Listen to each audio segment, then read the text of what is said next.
Hey guys, Steph and Paige here from thegoodride.com. This is the 146 Botanica from Borealis. This is supposed to be like I guess it would be an all-mountain board because they say that it's good, kind of hits the spectrum, is what they listed as on their website. But what it is as far as like where the bindings are, it's not set back at all. It's the same distance on the nose and the tail, but it's a flat camber. And then they have rocker on the nose and a tiny bit of rocker on the tail. So in a way it's directional because there's less rocker on the tail than there is on the nose, but it rides pretty similar switch and normal. Yeah.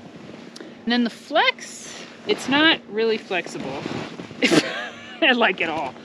And that could have to do with the flat base as well. This way, it does feel a little stiff. Like I wasn't able to butter it at all until I got it up like right here. Then I'm able to butter it, but the board isn't actually bending. It's just balanced on the spoon. Yeah. So, medium stiff. Yeah. Little higher end stiff, like of the medium spectrum, closer to stiff. Definitely. And then it does come with a sintered base. So there's a 24.4 waist width on the 146, and I think that mixed with the flat camber makes it feel a little wider than it actually is. So first impression for the Borealis Botanica, it is a really predictable board. The flat base really rides consistently. It's a stiffer board, slightly slower to turn, so maybe better for not the beginner, higher end beginner. Kind of feels the same, doesn't it? Like in different conditions? Yeah. Like you were saying, consistent, but like, yeah. Overall, like over the entire mountain, it's pretty consistent. It's gonna, whether you're on steeps or, you know, more moderate terrain. Yeah. Yeah, so a little slower to turn, and a little bit of a slightly wider waist width may be good for the mid-wide-ish people, maybe boot like 9 to 10.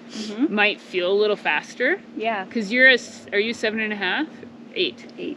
8, and I'm a 7.5. Or maybe for like a slightly heavier rider too, it might feel a little bit more playful in a way, or I don't know, responsive. Yeah.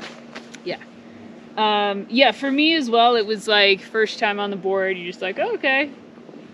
Zero camber board kind of feels like that. Yeah. I can't really feel the rocker in the nose and the tail very much. And like I said, when I was trying to butter it, I couldn't just butter it, but if I tripoded it, it was like it wouldn't come up until I got my weight all the way out here. So it's not very flexible. Yeah. Holds a decent edge. What do you think, like locked in, not locked in? Definitely semi. Yeah. But sometimes the back of the board, it's a bit hard to get it around. And I think that's because of the flat rocker that we found out later, that the flat rocker is kind of extended in the back foot. Yeah. Where there's more rocker in the nose. So, yeah, kind of semi, I think. Yeah, definitely. One-footed is pretty easy, I think, because it's so flat. Yeah. You're able to kind of ride it out, but it's not catchy when you're one-footing. You still have a little tiny bit of play. Yeah. Yeah, so turning experience, like I found it was good.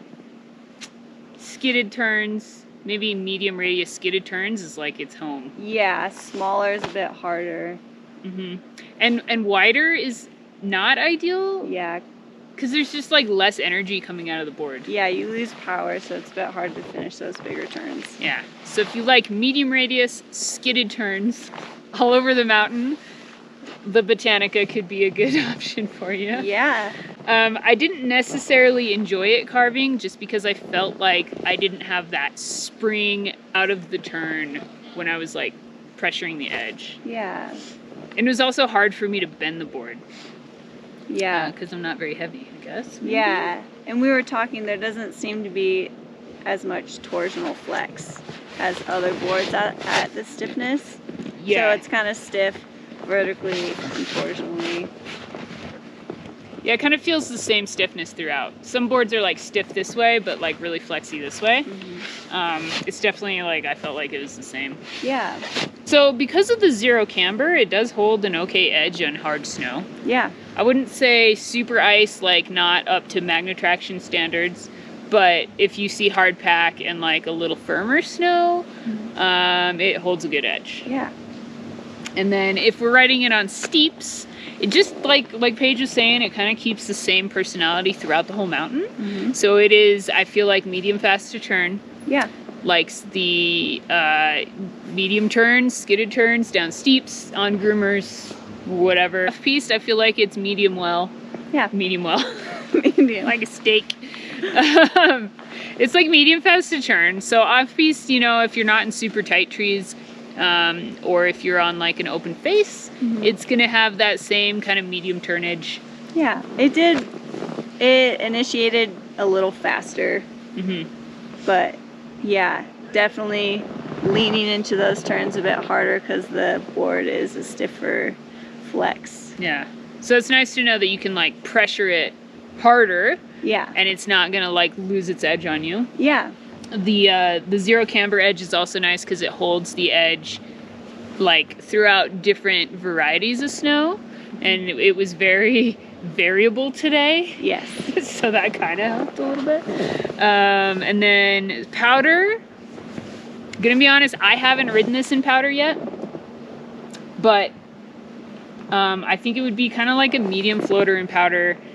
Okay for an all mountain board maybe, because it is like a slightly wider waist width and you get that flat camber that's not like a positive camber is going to drive you under the snow, and this one's going to give you more surface area, and then the little bit of added rocker in the nose will allow the nose to like lift up, where the flat rocker longer on the tail will allow the tail to kind of like stay in the snow. Yeah, that's what I'm thinking. Yeah, so if you want a powder board that you can also cruise around on groomers, it's kind of a good mix. Yeah, an all mountain board that's like okay in the powder as well. Yeah. It's not going to be like the powder end of the spectrum, but it's going to be able to dabble. Yeah. I think.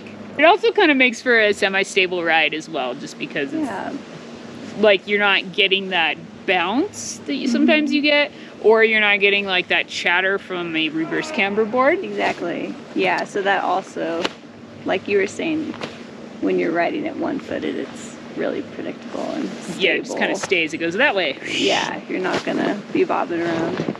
So Borealis, they use a bioresin for their top sheet, which is pretty cool. It has an interesting texture to it. Definitely, it does pretty well at repelling snow. The top sheet though, it does show a bit of wear pretty quickly after. Yeah, this is like day 3 or 4 of usage, and you can really see, maybe it's just because of the black too. Yeah. Like a different color might be different, but it definitely shows your skid marks there. Yeah. So maybe putting a stomp pad just to protect the top sheet if you wanted could solve that problem.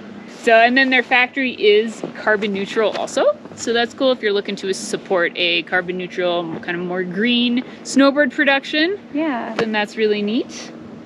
Who is this board for? This board is for the higher level beginner rider to intermediate who likes to dabble, likes groomers, likes making some turns, and occasionally we'll go out on a powder day, but not a super deep, mega pow day. Yeah, I think that just like a not super aggressive rider, but definitely not beginner. Yeah. And a dabbler, really. Yeah. If you're just like want a consistent mellow board to take kind of in different conditions. Yeah. And feel pretty consistent. You definitely have to bring the spunk to this board. So if you're like a solid rider and you have style and you can bring it, you can make this board do a lot of things. The Borealis Botanica in a 146.